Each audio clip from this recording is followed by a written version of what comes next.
This is Kool News 10 with Bill Close, Mary Jo West, Joe Doherty, and Anthony Martinez. And show me in visions and dreams how God showed me what was going to happen in the future. Those cities are going to be built. Now, the only thing that will convince me is when I see myself unfolding. Louis being in here with a gun in his head won't. That'll destroy it. You want the people to believe you, don't you, Joe? He wanted to get his message across. He wanted the world to know what God had told him.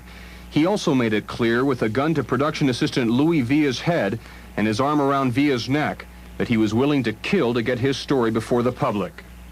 Shortly after 7, after talks with Anchorman Bill Close, who was on the phone with law enforcement officials, Joe agreed to release 2 of his hostages, floor director Jack Webb and cameraman Bob Cimino. 2.5 hours into the ordeal, with Kool employees anxiously watching on closed-circuit monitors, Joe made his first verbal death threat. He wanted his message to be televised. Us to relay to you. Mr. Gwynn, is it all right for our guest to leave the studio now? All right, you may leave now. This is the script that Mr. Gwynn gave me, and I'm going to read it verbatim, and anytime you wish to interrupt me. All right. And Mr. Gwynn writes... Yeah, you're getting the feedback. You're getting the feedback. You're on. My name is Joe Gwynn. I am a watchman. Read the 33rd chapter of Ezekiel. This is about the story of the 10 prophets. The 10 prophets are Johnny Cash, Ronnie Millsap, Eddie Rabbitt, Larry Gatlin, Hank Williams Jr., Rex Allen Jr., Willie Nelson, Conway Twitty, Loretta Lynn, Lacey J. Dalton, Tanya Tucker, Barbara Mondrell, Joe Gwynn, the traitor. I saw a movie. Islam is using something called sociology on children in schools across America today. Islam is using this sociology on children. They used it on my generation to start the hippie movement and drugs, and on today's generation to turn them into punks and punk rockers by hypnotism. In the next 2 years, there will be 5 new cities started in the United States. Mr. Gwynn, before I read these cities, is there anything you want to say at this moment? Not right now. All right, thank you.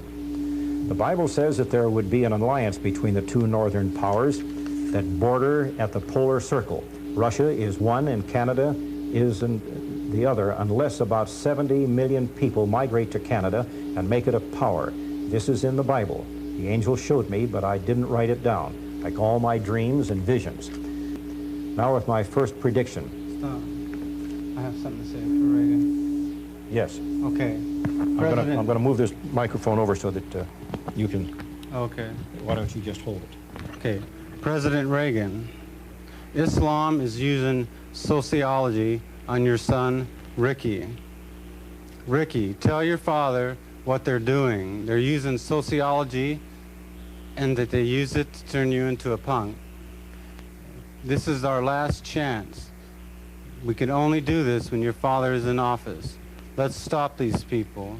This is our only chance to stop them from using sociology on anybody again. Okay. You want me to continue reading this now? I'm going to hook up the microphone again. After the British military base on Ascension Islands are destroyed, London will be destroyed by an atomic bomb. Let me interrupt here. Mr. Gwynn, do you want to turn up the volume to make sure that this is going on the air? You hear it now? Let me get over here so that you can... I'll get over here. Now you get close and listen. Can you hear me on that set now? Wherever the speaker, can you hear me now? Yeah, see, we are on the air. Britain won't even fight back. They won't even resist. This will be the fall of Britain. Johnny Cash, you will have 72 hours to tell the Queen to evacuate London, 72 hours after the destruction of Ascension Island. The philosopher, star date 12/1/53, Oklahoma City, Oklahoma, just after midnight. And that's the end of what you wrote for me to read, Mr. Gwynn. Okay. Do you have anything that you'd like to say? No, no more. Is that it? That's it. Can we now, can I say something like we now return to our regular programming? This has been a special broadcast that Mr. Gwynn insisted that we make. We hope that you understand and will bear with us. We think that his message is a very important one to him. We appreciate your attention. And now we return you to our regular programming.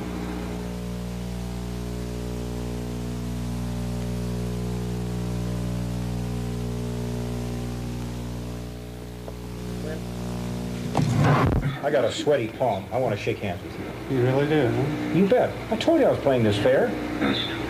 Did you think you didn't trust me all this time? Oh, hell, it's all right. Leave him alone. It's okay. Put down the guns. I have the gun. Back off with the guns. Good evening. Well, after 5 hours, it is over. What you saw on your air during the last hour were final moments of a terrifying hostage drama. Well, it was acted out in our Kool television studios, and it was all too real. The situation, quite simply, is this. A gunman who entered the Kool TV studio minutes before our 5 p.m. news is now in police custody. 4 hostages, including veteran Kool Anchorman Bill Close, have been freed. All are safe. As part of the gunman's demands, regular programming here on Kool TV was interrupted at about 9:30 tonight. Now, what you've seen and are seeing again, a tape replay of those moments. The gunman, identified as 29-year-old Joe Gwynn, said he had a message to deliver, a message from God about the impending violence Gwynn said he foresees upon the earth. As Close read Gwynn's message and a list of demands, there was a gun, remember this, a gun pointed at his stomach.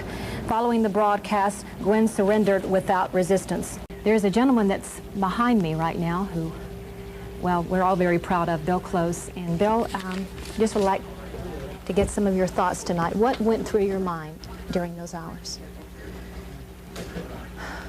I guess the important thing to my mind is, when do we get this mess over with? I was very concerned for Louis Villa's safety, because every once in a while, Joe Gwynn would get a little excited. He would tense up, and he would pull back the hammer on that gun. And as you know, all you have to do is release the hammer and it goes off. You don't pull the trigger. I was afraid for Louis. I did not want to let myself be afraid, because I felt that I had to, well, this may sound cocky, I felt I had to be in control of what was going on. And I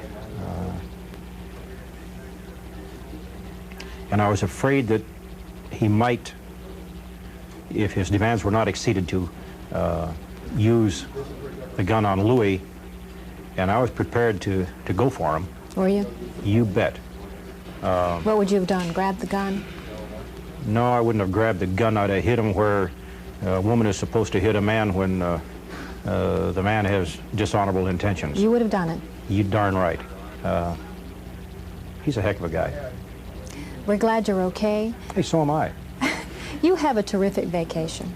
I'm going to have a terrific vacation. I think I might go home and kiss my wife. You bet. Well, shall we close the newscast the way we usually do it? All right. Okay. And that brings us right up to date on the news. So for the Kool News team, Have a good evening. good night.